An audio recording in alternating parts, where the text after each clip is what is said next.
네, 반갑습니다. 송관종입니다.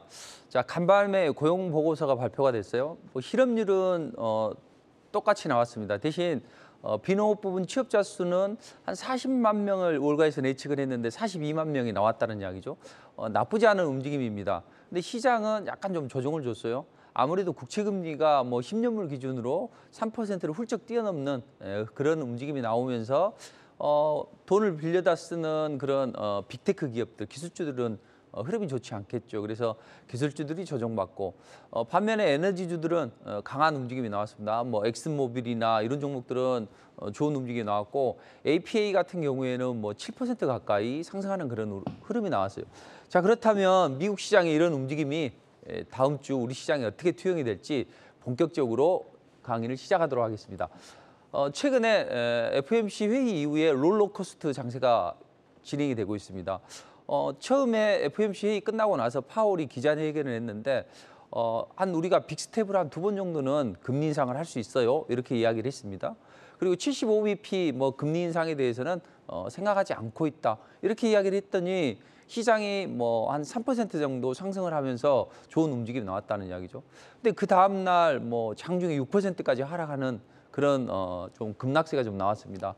아무래도 빅스텝으로 금리 인상해도 몇 번 금리 인상을 하게 되면 미국 경기에 타격을 주지 않겠나, 이제 이런 우려감이 반영이 됐기 때문인데, 자, 일단 미국 시장은 이렇게 급등락을 반복하면서 움직임이 나오고 있습니다. 아무래도 금리가 올라가게 되면 빅테크 기업들은 은행에 차입 비용이 많이 들어가기 때문에 실적이 좋지는 않겠죠. 그런 우려감 때문이라고 하더라도 지나치게 조정을 좀 받았다는 이야기죠. 자, 경우가 어떻든 이번 금리 인상을 계기로 해서 일단 국채 금리가 튀어 올라가게 되면 국제 자본은 이제 미국으로 이동을 하는 거죠. 야, 채권 금리 높게 줘 하니까 우리 채권 사볼까? 이렇게 투자를 하면서 달러가 강세를 보입니다. 특히나 최근에 중국에서 봉쇄령이 계속 진행이 되고 있죠. 그래서 이렇게 가장 원유를 많이 사용하는 중국이 봉쇄가 좀 지속이 되게 되면 국제유가가 하락을 하는데 오늘 새벽에 끝난 미 증시에서도 국제유가 하락이 오히려 상승으로 나왔고 그 관련해서 에너지 기업들이 상승을 했다는 이야기죠.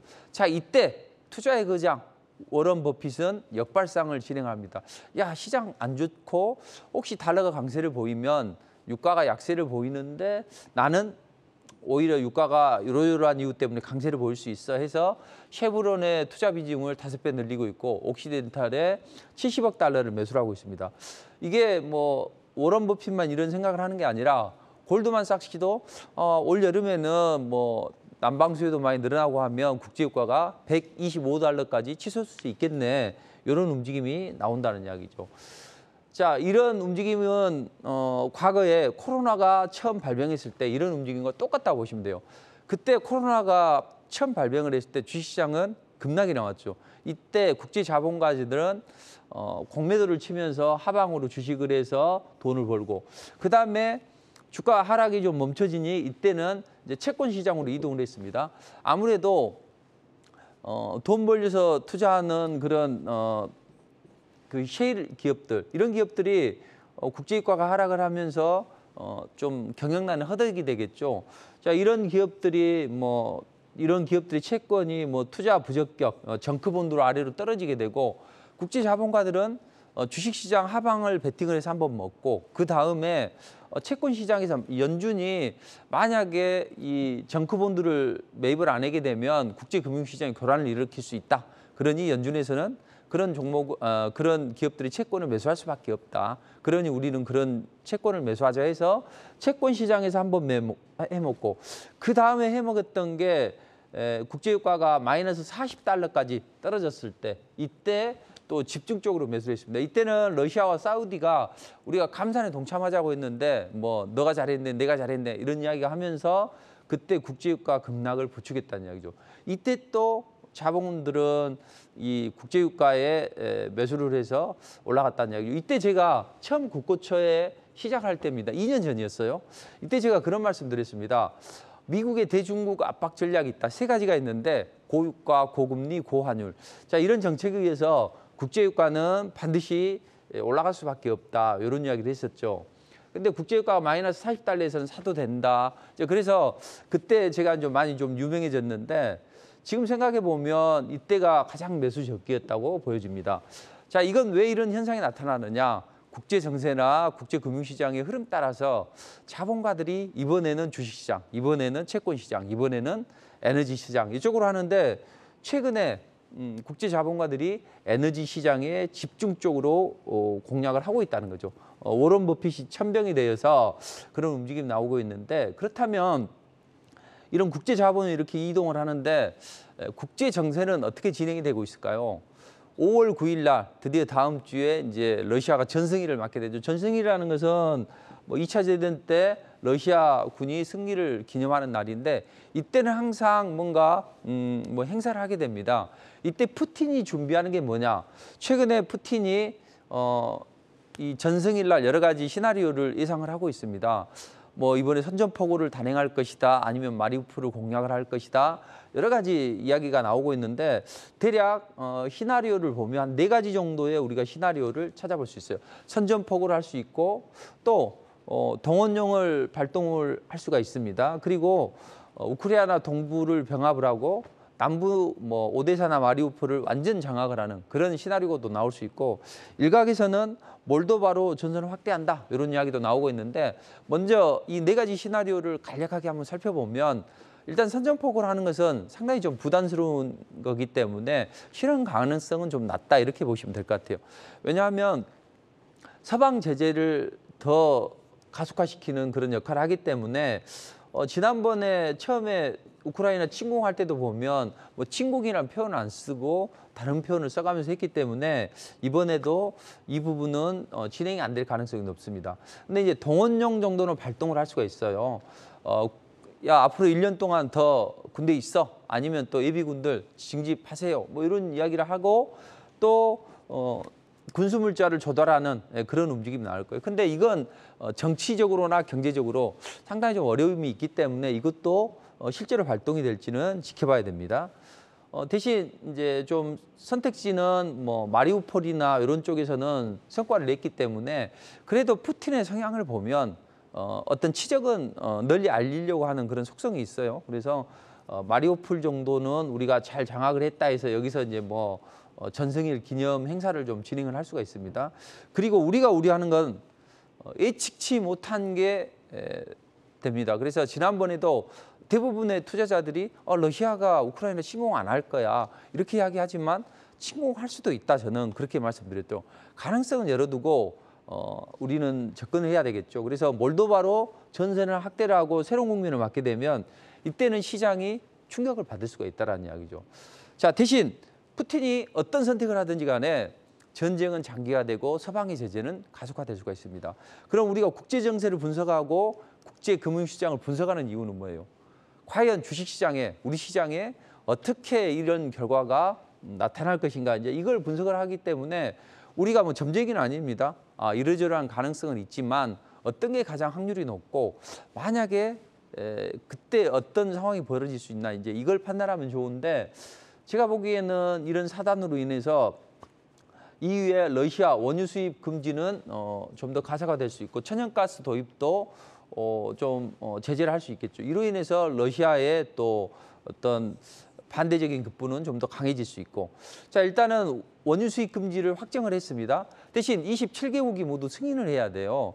근데 갑자기 EU 집행부에서 이런 이야기를 하게 됩니다. 야 이걸 2024년까지 좀 유예를 시키거나 좀 완화시킬 수 있는 방법은 없냐? 왜 그랬을까요? 헝가리하고 슬로바키아에서 딴지를 걸고 나타나는 거죠.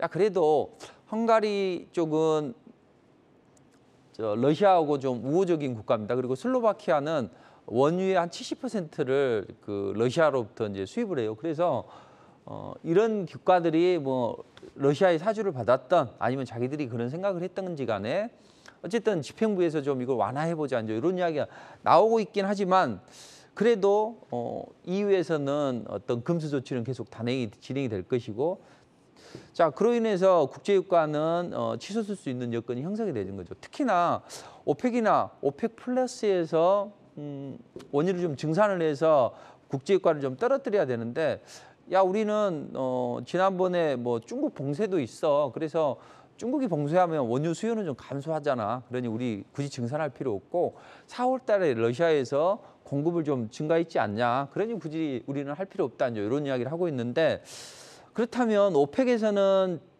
증산을 해주지 않는다는 이야기죠. 그렇다면 미국이 증산을 좀 해줘야 되는데, 미국은 오히려 증산을 도모하기 위해서 우리가 예전에 전략 비축유를 방출했지. 그러면 그만큼 많이 줄어들었으니 이번에는 전략 비축유를 우리가 매집을 해야 되겠어. 이런 이야기를 했죠.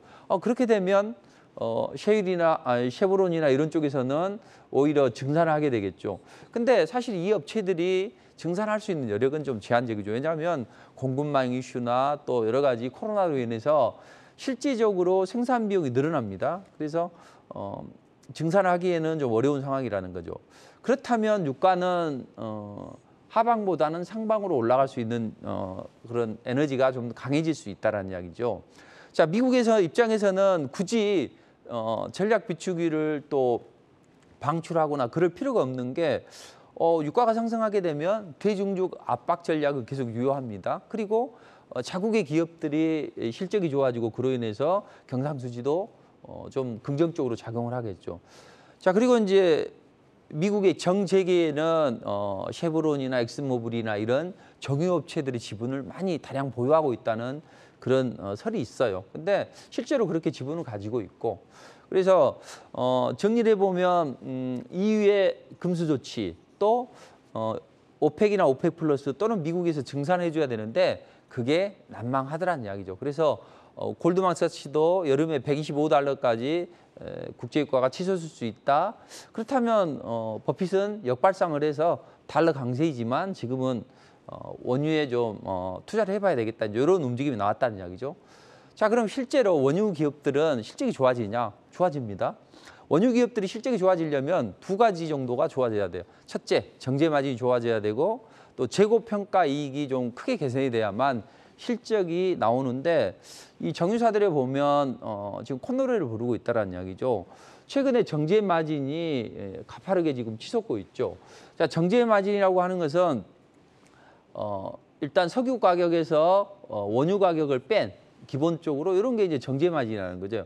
근데 정제 마진은 유가가 상승을 하게 되면 나중에는 좀 떨어지게 됩니다. 왜냐하면 유가가 올라가면 석유 제품 가격도 올라가겠죠. 그럼 비싼데 누가 삽니까? 수요가 감소하니 당연히 정제 마진은 떨어질 수밖에 없죠. 근데 이번에는 그런 공식이 깨졌다는 이야기죠. 그러면서 정제 마진은 좋아지고, 앞으로 뭐 국제유가가 여름에 125달러까지 간다고 하는데 충분히 가능성은 있습니다. 그래서 정제 마진이 높아지고 있고, 재고평가 이익도 지금도 좋고 1분기 또 2분기 때도 더 좋아질 것 같아요. 1분기 때 국제유가가 70달러 선에서 머물렀다고요. 근데 작년에. 근데 1분기 때는 평균적으로 한 90달러 정도는 유지가 됐습니다. 지금 110달러니까 앞으로 유가가 한 125달러까지 간다면 그때는 2분기에도 재고평가 이익은 좋아지겠죠. 재고평가 이익이 뭐냐면 현재 분기 말 기준으로 가지고 있는 원유의 재고 가치를 이야기하는 거예요. 들어올 때 70달러에서 들어왔는데 지금 90달러까지 올라갔다. 그러면 이 20달러만큼 재고평가 이익이 발생을 한다는 거죠. 자, 그게 왜 그러냐면 우리나라 남해안에서 걸프만으로 유조선이 떴다가 걸프만에서 말라카입을 통해서 다시 남해온으로 돌아오기까지 대략 한 40여 일이 걸립니다. 여기다가 정제 과정을 거치게 되는데 이게 뭐 한 7일 정도 걸리게 되죠. 그래서 도합 한 50일 정도의 기간이 필요하기 때문에 그동안 유가가 상승을 하게 되면 재고평가 이익은 가파르게 진행이 될 수 있습니다. 그래서 수천억의 재고평가 이익이 발생을 하는 거죠. 정유사들이 실적은 이렇게 작년 대비해서 가파르게 치솟고 있습니다. 그렇다면 저는 이 흐름이 뭐 정제 마진이나 또는 재고평가 이익 때문뿐만 아니라 여름 다가오면 이제 드라이빙 시즌이 다가오죠. 다 어디 이제 여름 휴가도 떠나야 되고, 코로나가 우리도 참 잡히고 있죠, 잘. 그래서 항공 수요도 많이 늘어나게 된다는 이야기죠. 여기다 쫑긋기 그동안에는 봉쇄 때문에 원유 수요가 좀 적었는데 앞으로는 이런 부분이 많아질 수 있다는 이야기죠. 그렇다면 당분간 정유주들의 투자는 유효하다. 그래서 삼성전자, SK하이닉스 이런 종목을 꼭 투자하려고 기를 쓰지 마시고 단기적으로 그 종목들이 본격적인 상승이 나올 때 공략을 하시고 앞으로 정유주 투자는 당분간은 유효하다 이렇게 좀 보여집니다. 근데 저는 정유주들은 사실은 폭발적인 랠리가 나오는 구간 아니에요. 저는 대형주를 그닥 좋아하지는 않습니다. 물론 이번에는 하나 에어로페이스 그리고 한국가스공사가 좋은 움직임이 나온다 해서 월요일 정도인가요? 리포팅을 해드렸다고요. 자, 이제는 이런 종목을 대형주 좋아하시는 분들은 사세요. 근데 저는 사실 가스공사 잘 안 올라갈 줄 알았거든요. 근데 많이 올라갔다는 이야기죠. 자, 이런 국제정세나 국제금융시장의 흐름 따라서 해야 된다는 이야기죠. 그렇다면 삼성전자나 SK하이닉스 이런 종목을 굳이 공략할 게 아니라 또 현대차를 공략할 게 아니라 지금은 정유주들을 바라보는 게 좋다. 대신 얘네들은 폭발적으로 실적이 나오지는 않기 때문에 근데 배터리 관련주들을 오히려 보시는 게 좋다. 시장이 올라가게 되면 반드시 배터리 관련주들이 올라갈 수밖에 없어요. 왜냐하면 시총 사이즈가 큰 종목들을 보면 뭐 셀트리온 헬스케어, 그다음 에코프로 BM, 또 LNF, 그다음 개임주들 이런데 개임주들은 사실은 기관 외국인들의 외면을 당한다는 이야기죠. 셀트리온 헬스케어도 쉽지 않다는 이야기입니다. 그래서 앞으로는 이제 2차 전지 쪽을 좀 잘 봐야 된다. 그렇다면 2차 전지에서 일부 업체들은 야 정유주들 배터리 셀 업체들이 또 장비업 소재 업체들이 PR이 너무 높아. 그래서 밸류에이션 부담을 느낄 수 있어. 중국 업체 대비해서 몇 배 이상이 높다는 거죠. 그래서 일각에서는 뭐 그런 이야기를 하지만 저는 기본적으로는 소재 업체들이 좋다고 봅니다. 그리고 장비 업체들도 좋은 종목이 많아요. 근데 그 중에서도 2차 전지 제조의 필수 공정에 투입이 되면서 경영권 매각 재료가 있는 그런 종목이 있어요. 그런 종목은 좋은 자리에서 사두면 폭발적인 랠리가 나올 수 있겠죠. 이 종목은 제가 무료 공개 방송을 통해서 말씀드리도록 하겠습니다. 시간이 없기 때문에 제한적으로 제가 말씀드릴 수밖에 없어요. 자, 제가 지난주에 드론 관련해서 UAM 별미한 동고됐다. 캔코아 에어로페이스가 뭐 레이싱 드론 업체를 했다 하면서 플라잉카를 보시라고 말씀드렸죠. 지난주에 말씀드렸습니다. 근데 그리고 나서 월요일 날 베셀이 상한가를 기록했어요. 기산텔레콤도 급등 랠리가 나오면서 42% 상승이 나왔습니다. 그래서 여러분들께도 지난주에 무료 공개 방송에 참여하신 분들께 이런 말씀 드렸습니다. 그리고 저도 여러분들께 말씀을 드리고 저는 이때 말씀드렸는데 무료 공개 방송에서는 저희 고객들에게는 이때 공략을 해드렸다는 이야기죠. 저점에서. 그래서 급등이 나오고 또 해서 상한가 근처까지 갔을 때 상한가 못 가면 차익 실현하십시오. 11시에 이런 문자를 보내드렸었는데 최근에 시장의 흐름에 맞게 이런 종목을 공략하셔야 된다는 거죠. 그리고 이제 벳셀이 주도주가 됐어요. 여기서 제가 조용할 때 벳셀을 제시해 드렸는데 급등이 나오고 눌림목을 주고 다시 이제 이때도 한번 말씀드렸어요. 저도 이제 이때 리포팅을 해드렸어요. 그랬는데 그 다음날 상한가 치고 하면서 이제 여러분들께 제시해 드렸을 때는 100몇 % 올라갔고 저희 고객들에게 리포팅이나 또는 이제 방송에서 자 이번에는 이걸 공략하십시오 했는데 잘 올라가서 이제 이때 제가 상한가 근처에서 이제 무너지면 무조건 보유 물량을 좀 3분의 1을 줄이라고 했는데 그 말 하고 나서 한 30분 정도 있다가 이게 급락이 약간 상한가에서 밀리는 움직임이 나왔는데 이렇게 제가 무료 공개 방송을 통해서 시간 관계상 말씀드릴 수 없는 종목들이 좋은 종목이 많이 나오니까 꼭 참석하시기 바랍니다. 자, 지난주에도 에그플레이션을 보시라. 이삭죽기 구간이긴 하지만 그런 말씀을 드렸고 에그플레이션 관련주 중에서는 주로 대한제당이나 또는 이지홀딩스나 이런 종목들이 좋다. 대신 리스크는 있으니까 리스크 관리는 하자 했는데 이게 그리고 나서 연속 상한가 랠리가 나왔었죠. 그리고 대주산업 같은 경우에도 마찬가지죠. 그래서 대주산업은 저희 고객들에게 이 리포팅을 해드렸는데 이게 한 158% 정도 올라가는 그런 기업을 토했습니다. 제가 드리고 싶은 말씀은 이겁니다. 저는 항상 시장의 바닥권에 있는 이슈와 재료를 먹으면 그런 종목을 제시해드리거든요. 그러니까 여러분들도 그런 종목을 공략한다면 폭발적인 랠리가 나올 수 있다는 이야기죠. 그래서 제가 국고처에서 말씀드리지 못했던 그런 종목들을 무료 공개 방송에서 자세히 설명을 드리니까 토요일과 일요일 날 11시에 무료 공개 방송 참여하시면 좋은 종목을 제시해 드리도록 하겠습니다. 자, 최근에 EU에서 에너지 수입 금수 조치가 진행이 되고 또 그로 인해서 러시아가 그럼 우리 천연가스 안 팔게 이렇게 이야기를 하니까 EU에서는 그래 그럼 공급선을 좀 다변화할까 해서 나이지리아나 앙골라나 뭐 이런 쪽에서 우리가 천연가스를 파이프라인을 통해서 좀 공급을 해볼게 이렇게 이야기를 하는 거죠. 그러니까 러시아가 더 뿔이 나서 그래 그럼 우리 러시아산 천연가스 살려면 루블화로 결제를 해. 그랬더니 결제를 안 하네. 그럼 폴란드하고 불가리아 너희 안 줘. 이렇게 해서 가스 공급을 중단했다는 이야기죠. 근데 앞으로는 더 문제죠. 여름철에 덥고 그럼 에어컨도 많이 할 거 아니에요. 거기에다 러시아 우크라이나 사태 때문에 석탄 가격이 올라가요. 그리고 재고는 바닥을 치고 있습니다.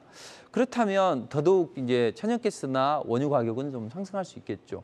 그래서 안 되겠다 우리 해서 러시아나 독일에서 우리 안보를 위해서 앞으로는 태양광이나 풍력 이런 친환경 쪽에 드라이브를 걸어보자 했는데 사실 풍력 쪽은 좀 문제가 있습니다.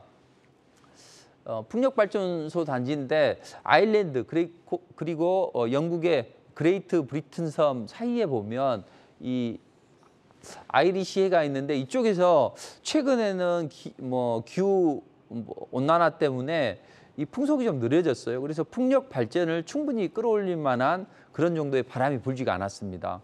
그래서 풍력 발전은 상당히 좀 침체되어 있죠. 근데 유럽은 이 에너지가 서로 연결이 되어 있어요. 그래서 이쪽에서 풍력 발전이 직접적으로 안 되다 보니 영국이나 프랑스 뭐 이쪽에 전력에 좀 영향을 주게 되고 안 되겠다 우리. 그래서 독일은 풍력은 바람이 잘 안 불어서 어려우니 그럼 우리는 태양광 패널 보조금 좀 삭감한다고 했는데 이제는 안정적이어서 그건 좀 보류를 할게 이런 입장을 보였다는 이야기죠. 그렇다면 친환경 쪽에 뭐 태양광, 풍력 이런 쪽에서 본다면 풍력보다는 태양광이 좋고 그렇다면 태양광 업체 중에서 이런 수혜를 받을 수 있는 종목이 없을까 보시면 우리 기업들 중에도 그런 기업이 하나가 있다는 이야기죠.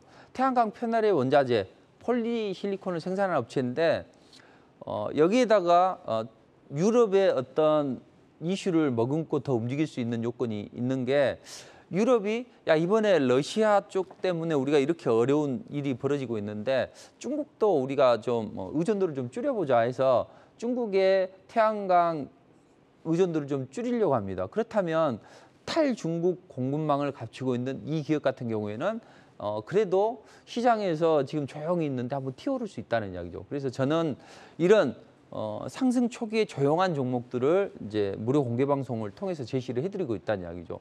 자, 이번에 글로벌 공급망이 좀 침체되어 있고 안 좋아. 그런 상황에서 붕괴될 위험성이 있을 때 3D 프린팅 쪽이 성장을 할 수 있다. 이런 말씀 드렸죠. 근데 사실 3D 프린팅은 시장에 각광을 받지 않는 그런 섹터라는 이야기죠. 그랬는데 이쪽에서 TPC 같은 경우에 좀 강한 움직임이 나왔었죠. 그래서 TPC가 뭐 한 24% 그런 말씀드리고 좀 강하게 올라갔는데 이번에 태양광 관련주들도 제가 분석을 좀 해드리도록 할 테니까 무료 공개 방송에 참여하시면 되겠습니다. 자, 그렇다면 제가 지난주에도 뭐 새로운 섹터를 좀 발굴해 드렸는데 이번에 주에는 사실은 좋은 섹터가 지난주보다는 좀 제한적입니다. 그렇지만 시장의 새로운 축에서 이런 흐름이 나올 수 있는 섹터가 있다는 이야기죠. 그 섹터를 제시해 드리도록 하겠습니다. 지금 지난주에 제가 수익률 베스트 1위를 기록했고 이번 주에도 수익률 베스트를 기록했습니다. 베셀은 뭐 100%까지 올라갔죠. 그래서 올라갔다가 약간 눌러줬는데 지금도 베셀을 지금 70%대 보유를 하고 있다는 이야기죠. 자, 그래서 최근에 제가 뭐 1분기 3월 베스트고 또 2주 연속 수익률 베스트를 기록할 수 있었던 건 뭐냐면 최근에 뭐 에그플레이션 관련주도 따라가지 않고 다들 따라가면 물렸죠. 근데 저는 오히려 이런 것들보다는 새로운 쪽을 봐야 된다 해서 다른 섹터를 제시해드리고 그런 쪽을 공략해서 좋은 결과를 만들고 있는데 이제는 원전주들의 3차 랠리가 시작이 되고 있습니다. 그래서 원전 쪽을 잘 봐야 돼요. 국제 정세나 정부의 정책 그리고 테마의 순환에 의해서 이쪽으로 올라갈 수밖에 없죠. 자, 미국도 대기 오염을 줄이기 위해서 노후화된 원전에 지원을 해주고 있고 EU도 러시아 의존도 회피하기 위해서 원전이 필수적으로 좋아질 수밖에 없다는 이야기죠. 근데 러시아의 큰 손은 원전 시장의 큰 손은 뭡니까? 로사톰입니다. 러시아 의존도를 줄여야 되겠죠. 그리고 중국의 의존도도 줄여야 됩니다. 근데 미국은 그동안에 원전을 짓지 않았기 때문에 기술력은 좀 떨어져요. 그러니까 자유진영에서는 당연히 한국의 손을 잡을 수밖에 없다. 그래서 작년도였죠. 작년 6월 달에 제가 한미 정상회담 할 때 이제는 원전을 보자. 그래서 원전을 제가 집중적으로 이야기를 했다는 이야기죠. 누구도 이야기를 안 했을 때.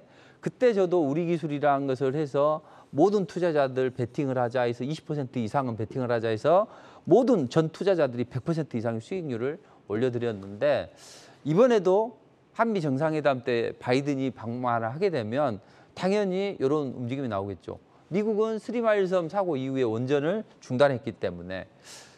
자, 근데 앞으로 이제 벌어질 쪽이 어디냐면 해외 원전 수주전이 임박했기 때문에 바이든으로서는 한국에 러브콜을 보낼 수밖에 없겠죠. 왜냐하면 러시아 로사톰이 70~80% 이렇게 원전을 장악하고 있는데 이 헝가리가 보면 친러 성향의 기업이죠. 그리고 사우디아라비아는 예전엔 친미적인 국가였는데 트럼프 이후에 사우디에서 지원을 안 해줘요. 그리고 사우디하고 좀 적대 관계에 있는 이스라엘이나 이런 쪽이나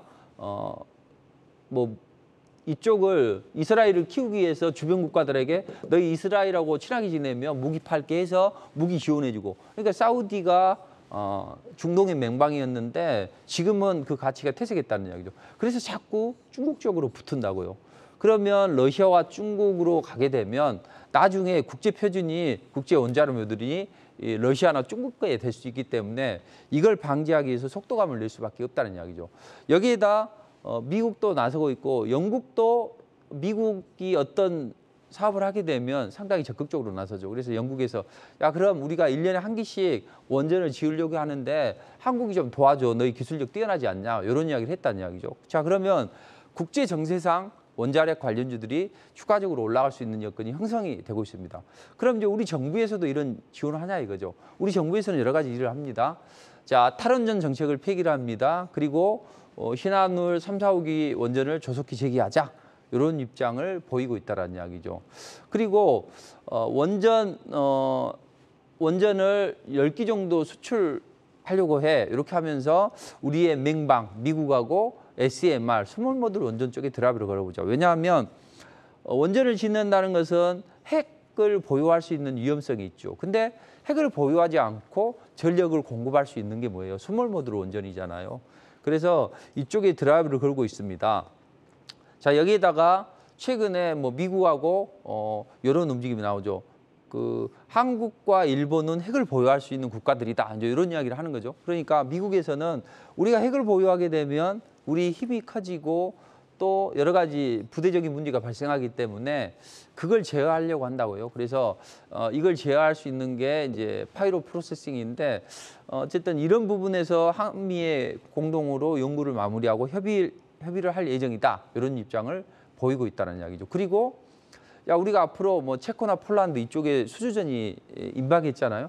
중점 수주국 주재 공간을 10곳에서 15곳을 수출해서 원전 수출의 거점 공간으로 지정을 해보자. 이런 입장을 보이고 있고 또 원자력 안전위원회를 예전에는 국무총리 산하로 뒀는데 이제는 대통령 소속으로 두면서 상임제를 도입해보자. 이런 이야기를 보이면서 원전 쪽에 드라이브를 걸고 있다는 이야기죠. 자, 그러면 기존에 한신기계가 컴프레셔 기업인데 강하게 치고 올라갔습니다. 설마 이게 올라갈까 했는데 제가 딱 말씀드리고 국고처에서 진행을 하고 나서 그 다음 주 월요일부터 원전주들이 테마가 강하게 형성이 됐었죠. 그때 문 대통령이 60년간 원전 쪽에 집중을 하겠다 그런 이야기를 하면서예요. 그래서 원전 관련주들이 지난주에도 좀 설명을 드렸지만 원전주들이 좋다. 근데 원전주의 판도가 바뀌고 있어요. 그러니까 우리가 새롭게 치고 올라갈 원전 테마주들을 집중해서 공략을 해야 됩니다. 차기 핵심주는 어떤 게 될까요? 해외 원전을 먼저 많이 수주를 하게 됩니다. 그러면 해외에 입찰할 때 기술 입찰서를 제출해요. 그럼 기술력이 뛰어난 기업들이 좋다고요? 세계 세 번째로 원자력 핵심 장비를 개발해서 Q클래스 등급의 제품을 보유한 기업이나 세계에서 네 번째로 원전 핵심 기술을 보유한 기업들 이런 종목들이 새로운 주도주로 떠오를 수 있다는 이야기죠. 그리고 한미 원전 동맹을 맺게 됩니다. 그럼 당연히 미국 기업하고 기술 도입 계약을 체결했던 기업들, 이런 기업들이 시장의 곽강을 받을 수 있겠죠. 그리고 핵을 보유하지 않고 전력을 공급하는 SMR, 이쪽의 핵심 보유 기술을 이쪽이 이제 앞으로 차세대 원전이 될 거예요. 그렇다면 이런 기업, 그리고 미국에서 인증을 시험을 획득했던 그런 기업들이 있는데 컴프레셔 한신기기가 올라갔던 것처럼 그런 똑 닮은 흐름을 만들어가는 그런 종목도 있다라는 이야기죠. 자, 그리고 이제 앞으로는 원전 수명을 좀 늘린다고 합니다. 앞으로 원전을 뭐 폐기를 해야 되는데 폐기하기 뭐 2, 3년 전에 이야기를 했던 게 앞으로는 수명 만료 5에서 10년 전에 미리 계속 운전 신청을 해보자. 이렇게 하면서 노후화된 원전을 계속 재사용하려고 합니다. 그렇게 되면 방사선 유출이나 아니면 이런 문제가 발생하거나 아니면은 뭐 예방 경비 이런 기업들이 상당히 좀 각광을 받을 수 있겠죠. 그래서 또 미국이 파이로 프로세싱 우리하고 이제 어떤 관계를 맺고 있잖아요. 그래서 이런 기업들 방사선 관리 영역이나 가동 예방 경비 업체들 이런 기업들이 강한 움직임이 나올 수가 있습니다. 그래서 차세대 원전 핵심주들을 제시해 드리도록 하겠습니다. 자, 최근에 제가 이제 힌트 수익률을 했는데 고객들 종목을 이제 매매를 해서 수익률을 겨루는 게임인데 지난주 그리고 이번 주에도 좀 강한 움직임이 나왔죠. 그래서 보면 이게 이제 지난주 것이고 그다음에 이번 주에는 뭐 기산텔레콤, 벳셀 88%까지 올라가고 또 한 종목이 있는데 이건 공개할 수는 없는데 좀 집중해서 하는 종목이기 때문에 그래서 시장의 이슈와 재료를 머금 종목을 공략해 드렸더니 뭐 일주일 만에 계좌를 18% 늘리면서 1위를 보이고 또 뭐 한 70%씩 올라갈 수 있는 그런 종목을 발굴했는데 저는 사실은 뭐 계좌를 한꺼번에 확 불리는 건 어렵지 않다고 봅니다. 그 비법이 뭐냐면 이슈와 재료를 먹으면 상승 초기 종목을 집중 베팅을 하는 겁니다. 못 가는 종목도 있지만 올라가게 되면 계좌가 18%, 36% 이렇게 폭발적인 랠리가 나온다는 거죠. 그래서 최근에 이제 이번 주에는 기산텔레콤이 급등이 나와서 문자로 좀 보내드렸어요. 고객들에게 10분 내에 상한가 못 들어가면 차익실하자. 근데 역시 상한가 못 들어가고 했네요. 그리고 리포팅 해드렸고 문자로도 벳셀 상한가 무너지면 일단 보유한 건 3분의 1 팔자 했는데 상한가 무너지고 이런 움직임이 나왔습니다. 이번 주에. 그리고 뭐 지난주에 보면 제시케미칼 팜유 관련주 올라갔고 그다음 대주산업도 뭐 그런 기대감 때문에 한 158% 정도 올라갔는데 사실은 저는 가장 중요하게 생각하는 게 이거예요. 그 어떤 종목이 많이 올라가는 게 중요한 게 아니라 계좌를 폭발적으로 늘리려면 선택과 집중을 통해서 상승 초기에서 바닥권에서 베팅을 해야 돼요. 제가 가장 하고 싶은 게 이거라는 이야기죠. 그렇게 해야만 이 급등 랠리를 오롯이 먹을 수 있는 거죠. 그래서 뭐 신송홀딩스나 이런 또 종목들도 제시해드렸고 사실 뭐 하다 보면 500% 한일사료 같은 걸 리포팅을 해드렸는데 초기에 500% 그리고 현대사료 같은 경우에 무려 800% 올라가면서 텐베거 반열에 들어갔던 종목인데 이것도 리포팅을 통해서 해드렸습니다. 그냥 중요한 건 뭐냐면 이런 것들을 다 먹을 수는 없습니다. 제가 여러분들에게 드리고 싶은 말씀은 안 좋은 종목 꼭 보유하려고 하세요. 이거보다는 안 좋은 종목을 일부를 덜어내서 이슈와 재료를 먹으면 신선한 상승 초기 종목을 공략하다 보면 어떤 경우에는 뭐 50% 올라가고 어떤 경우에는 100% 올라가고 어떤 경우에는 뭐 500%도 올라갑니다. 어떤 경우에는 좀 못 가면 가볍게 리스크 관리를 해야 되겠죠.